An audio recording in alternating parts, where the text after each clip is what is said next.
Hello, this is Steve Klein, and welcome to FSBO Smarts, Episode 9. It's November 12th, 2019. Let's roll the intro.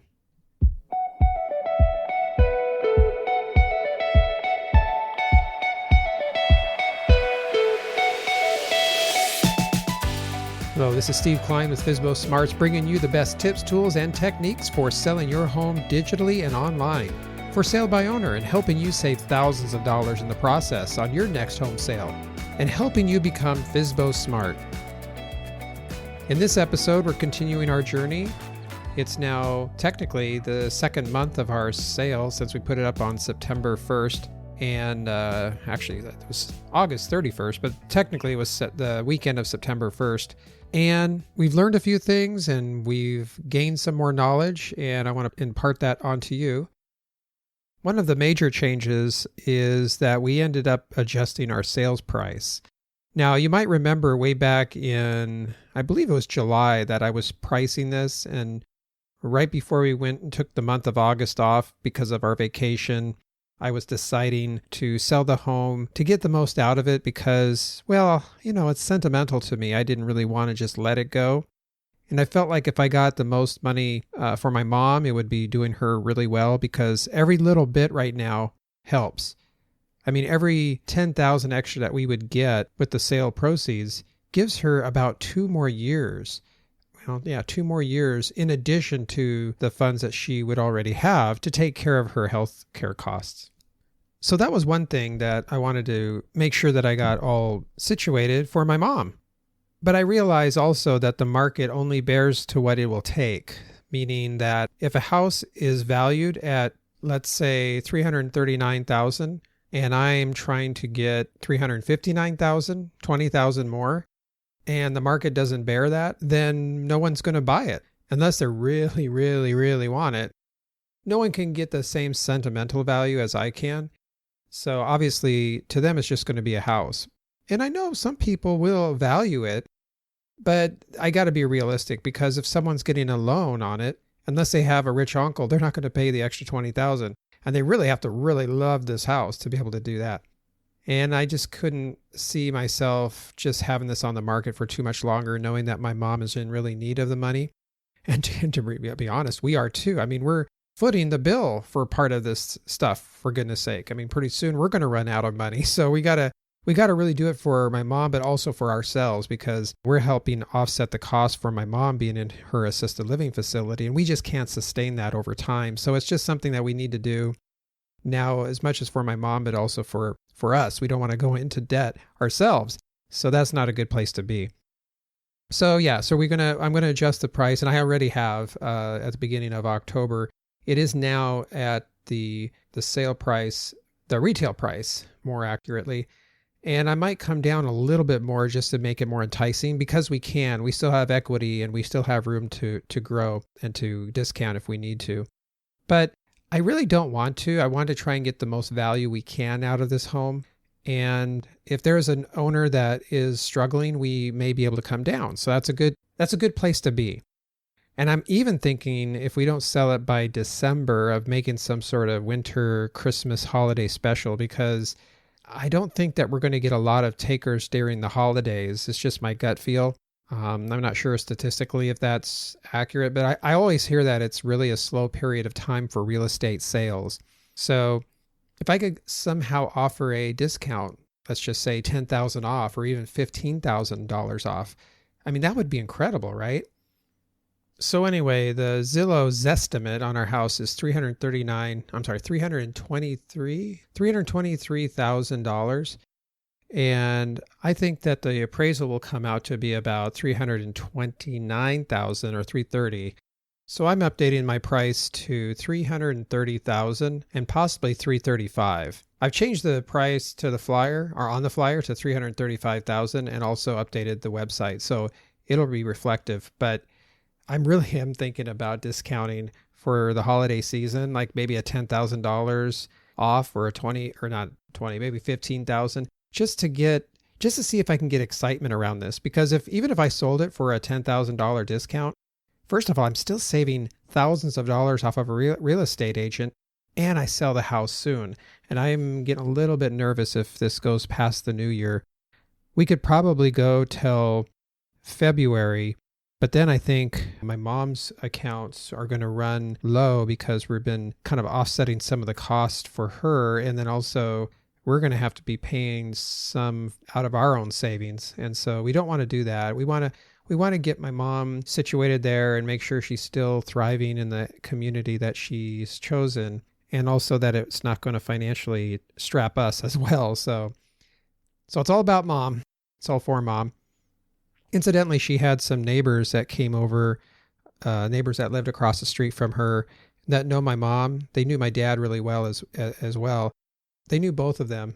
And they were like, hey, I saw you getting the house ready. We thought that you might be putting it up for sale. And they asked me some questions and how much it was and all that. So it was kind of exciting. And so they said they'd keep an eye on the house as well, which is really a sweet gesture. And it just shows you that it's a nice neighborhood with a great community and people that look out for each other. So I really appreciate that. And I know my mom did as well. As far as the people looking, we got a plethora of people of different genres and different types. We had a couple single people look at the house. We had one Hispanic gentleman look at the house, and he was going to buy it for himself on behalf of his entire family. And he had quite a large family, but they didn't qualify, which was really sad. I was really sad about that. And this other guy, and remember I mentioned a guy named Paul early on that really loved the property. And I finally reached out to him because I never heard back from him. And I said, hey, I knew you were really excited about this house, and I didn't hear from you. And we thought you had it. In fact, when we came back from vacation, I thought that guy was going to be the one that buys it. And we were really looking forward to get, to selling it to him. And this is another tip for you out there wanting to sell your home. Don't get too emotionally attached. I know it's hard because you really feel for these people and you really want them to really go for it and really get the house, but sometimes it's just not in their cards. And that's what this person said. He reached out to me and I think it was a text message, and he just said, well, it's just not going to work out. And he didn't say why, didn't say if it was financing, he didn't say the details, and we don't want to pry. That's something you just don't want to do. It's whatever reason it was, either he didn't feel like he could do it or it was too much of a burden to prove. I think he might have been the one that had a business of his own, and that kind of thing. If someone has a business of their own and they don't have a 3-year prior track record of a solid income coming in, a lot of times a bank won't loan against that. They like to see a track record of a consistent income coming in for last 2 or 3 years, especially if you have your own business. So that's just something to note when selling your home. So that's a thing to note. Now, you don't have to be the banker, obviously. You just need to understand enough to know why and why not people would either get approved or not approved. Now, you might be saying, well, Steve, I thought you said you were making sure people were pre-approved. Well, I am. But sometimes people get so excited seeing a house that they really want, they may overlook that fact, and then they may not have approval. So just bear that in mind and just let them know that, hey, by the way, I am requiring pre-approve. Have you checked with the bank yet? And they'll be honest with you. They'll, well, no, I haven't. But the whole thing is, again, it's a numbers game. So you want to show the property to as many people as you like, or as you can. Which leads me to our tips of this month, which is, drum roll please, showing tips for your home. Yeah, I kind of did that pretty good, didn't I? I just ad-libbed there. I don't know if that even sounded good. But what I wanted to say is that showing your house is a art as much as that is a science. And what I mean by that is when you show your home, you technically want to bring them through the same route as you would anybody else. This shows that you're not discriminating based on anyone. And here's an example. We had shown the house to a few real estate investors, a couple of real estate flippers, like house flippers. They buy a house, fix it up, and sell it. And we also showed the house to one developer and 5 different families, and I think a couple single people. So there's quite a few showings that we did. And when we showed our house, we staged it and we scheduled it in a way that would make people see the last person that you're showing. So I always like to have that because it shows a sense of urgency, like, wow, there's a lot of people interested in this house. When technically maybe there was only 5 people that you were showing that day or 5 different parties. You want to back them up side by side. So what we did is we decided Tuesdays and Thursdays and Saturdays, some Saturdays was the days that we were going to show the house. So technically all I did was book them from 4 to 4:30, 4:30 to 5, 5 to 5:30, 5:30 to 6. See, it's pretty easy, right? Half-hour increments. And then usually when you're finishing up, the second person's coming in, and then they either come in or they wait outside seeing that you're still working with someone. So it's kind of brings some excitement, but then it gets you into a mode as well. You get into this groove.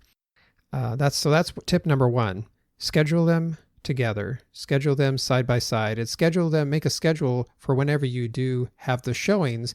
Make sure they're in the same day. Okay, and the second thing is show everyone, regardless of who they are. And this speaks to the first part of my discussion here, which was no matter if they're a real estate investor, a developer, a family, a single person, a married person, whoever they are, treat them with the same respect you would treat a close family member or a friend. Because really, if they become your buyer, they are going to be your friend because they're buying your home, right? Well, okay, they may not have to be your friend, but the point is you want to treat everyone with a level of love and respect, and you want to show them in the same manner as everyone else, which follows to my third point, is show them the property in the same flow, in the same path. This is something we picked up when we were showing apartments years ago. Because you see, if you would have showed someone an apartment and walked them through a different path, that could be taken as, well, you didn't walk me through the same path as you did XYZ person, and therefore you're discriminating against me, and you don't want me to have this property because you're showing me the bad parts of it, so I'll say no.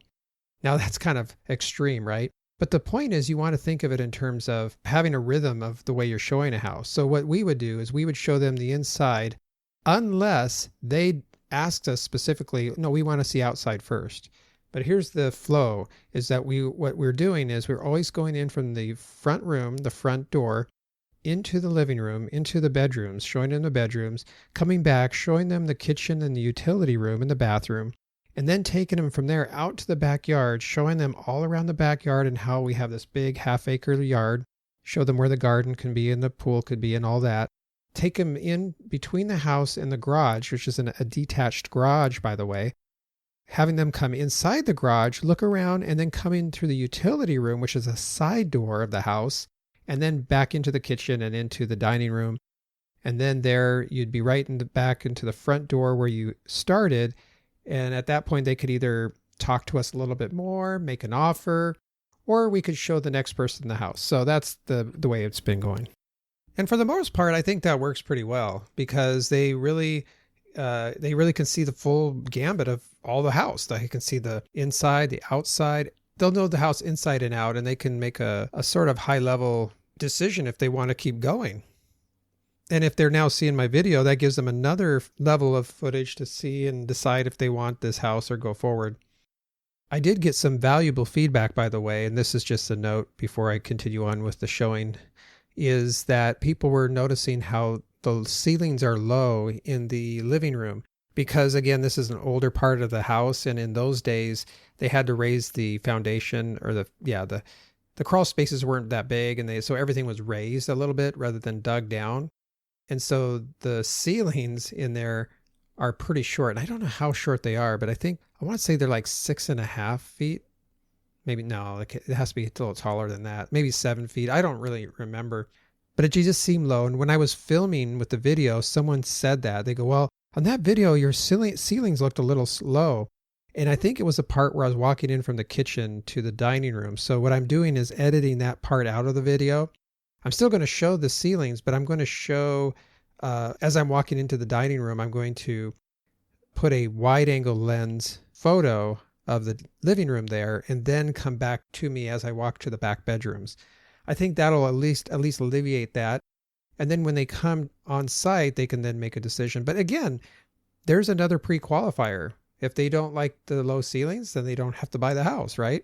And they're only low in that first initial part, the dining room. Some people may overlook that. So I don't know if I really want to take that out of the video, but I might just to get people to come and then see if they really, like if it's really a showstopper for them. Because to me, it's perfectly fine, especially when it's just in that dining room and that main living room. The rest of the house has a higher or taller ceiling. So anyway, so back to what I was saying, step one, we talked about showcasing the house side by side with other people, schedule it at the same time. We want to show everyone, regardless of who they are, we want to follow the same path as we're showing the house. 4 is we don't want to put anything down in the house. We want to lift it up. I don't mean physically, I mean mentally. We want to lift everything up. And what I mean by that is, let's just say you have a brick faux pas wall, which we do in this kitchen. One of the things you don't want to do is put it down. You don't want to say, oh, I know that wallpaper is ugly. You might want to just change it to whatever you want. Now, saying that you want to change it to whatever you want is actually a good thing, right? Because you want to get them to think about the house as theirs. But if you put down that wall, what if they liked it? What if they loved it? We had that situation happen in our kitchen. We had that faux pas red brick. And I don't know. It looks to me, it looks dated. I guess some parts it kind of looks nice. This couple just loved it. They didn't want to remove it. They thought it was the best thing. And when I looked at it, I said, I guess they don't make them like that anymore. They don't make a wallpaper that has that same texture and that same brick look. And it does look really natural. And so again, remember that if you hate something, they may love it. So just accentuate and lift up the good qualities of your home, and don't put anything down, because this is the time that you can make your house shine. And my 5th tip, and this is the 5th and final tip for this episode, is to make sure that you're setting the mood, the appeal, and the ambiance. And now what I mean by those is the mood is what they feel, what they sense when they come in. Is there potpourri? Is there some beautiful scent? Is there a little bit of background music? Is there a little bit of background music that they can listen to when they're coming in? Is there adequate lighting? Is there an indoor appeal? Is there the appeal from the curb that we talked about when we first started this? So we wanted to make sure that we get the curb appeal, the inside appeal, and we want to make sure that we're setting a mood when they come into the house. So that's the 5th thing. I would make sure that you're hitting all of those. And don't forget to give them a flyer on their way out, just in case they hadn't grabbed one. Have a few flyers on your table. That really makes it look professional. Even though you're technically just doing it for sale by owner, you want to look semi-professional, right? Lastly, I want to provide one last tip, and that's one of security. And it goes beyond the 5 things that I just mentioned about showcasing your home or showing your home. And that's making sure that you are doing the safety protocols. Having at least one more adult with you, no less than 2 adults when you're showing a home, and making sure you have those Wise cameras on and pointed directly at people coming in and out of your home.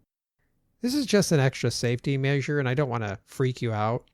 It is a good safety protocol, and if people see cameras around the house, chances are they're not going to mess with you. But it's just something to note about when bringing people into your house, and that this could happen even if you have a real estate agent that is showing your house when you're there. If you happen to have dinner cooking that night, I would just not do it for that night. I wouldn't even cook dinner those nights that you show it. I would eat out or just not even have dinner there if you can, because you don't want the aromas of those foods to kind of interrupt the pattern of you selling it. So those nights or those days, those evenings, whenever you show it, it's going to have to either be an early dinner or a late dinner those nights. It's a sacrifice you can make. We're just doing it for the sale of this home, right? For us, we didn't live there in the house that we were selling, so it made it a little bit easier this time. But I know those times before, and I just kind of wanted to mention it to you right there. So that's a little bonus tip. Anyway, so that's about it for this episode. Next episode will be in December. We're going to do a Christmas episode. And hopefully we will have a sale by then. If not, if we don't have a sale pending, I'm thinking about discounting it for a Christmas sale, maybe dropping the price and seeing what happens. This is just an experiment, right? We're just experimenting, seeing how things go. I won't be I would be lying if I wouldn't say I'm getting a little apprehensive. There's a little bit of nervousness of this. Like, are we going to sell it? Are we going to sell it? Because last time we sold a house for sale by owner, especially even the first house sale that we did, our first house sale we did was like, took only 2 weeks. So I guess we're a little spoiled when it comes to that. But I've heard people, having their home on the market, selling it for as long as 6 months to sometimes 8 months or even a year. So we haven't waited that long yet. So I could wait a few more months. So I'm not too concerned, but it is a little bit different market. So we'll just see how things go. All right. So until next time, this is Steve Klein saying, become FSBO Smart and save thousands of dollars on your next home sale.